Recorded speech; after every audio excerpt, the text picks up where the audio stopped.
Hakim MK dituduh ijazah palsu.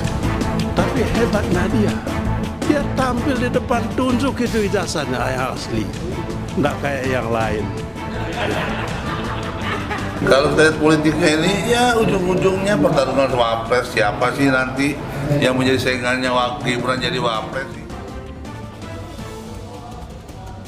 Demokrat lagi-lagi terseret dalam kisruh ijazah Jokowi. Situasi ini terulang kala Beni Kaharman, politisi dari partai milik mantan Presiden Susilo Bambang Yudhoyono ini, menyindir sikap seseorang yang dituduh memiliki ijazah palsu namun enggan memperlihatkan ijazah aslinya kepada publik.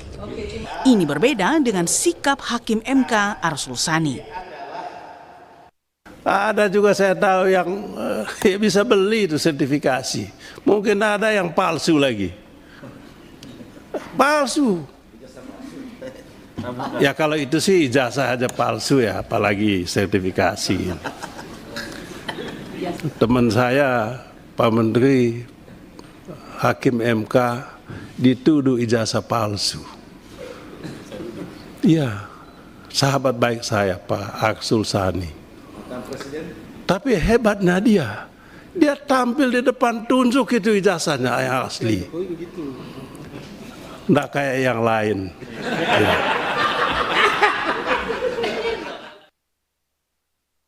Tangkap teroris! Tangkap teroris! Pernyataan Beni ini disikapi relawan Jokowi sebagai sebuah tanda tanya besar. Apakah Demokrat memang berada bersama kubu Roy CS yang konsisten menyerang mantan Presiden Jokowi? Saudara-saudara kita, relawan.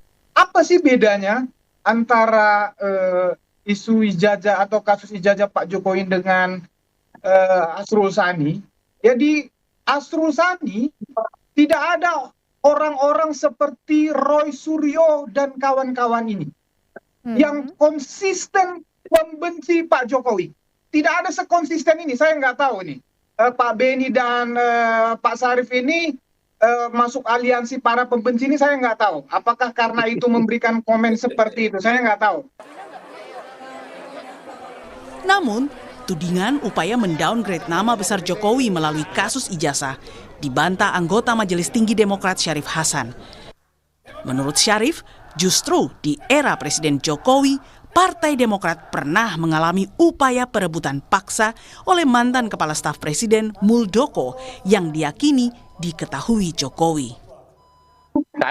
Kami tidak pernah memikirkan sejauh itu, bahkan sebaliknya berdasarkan historis, justru kami yang sering menjadi korban daripada kebijakan-kebijakan pemerintahan yang lalu. Kami pernah dibegal, ya.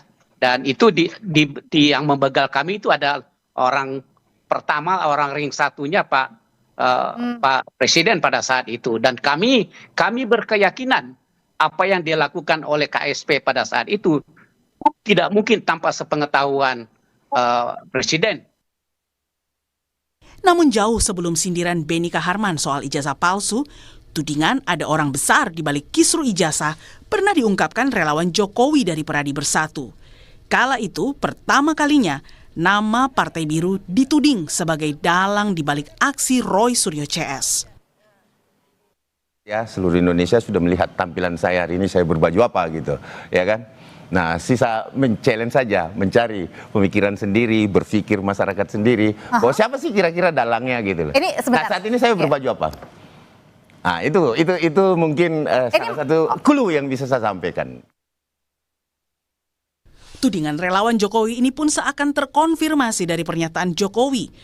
Kala itu, Jokowi yakin ada orang besar yang mengorkestrasi isu ijazah dan pemakzulan anaknya, Wapres Gibran.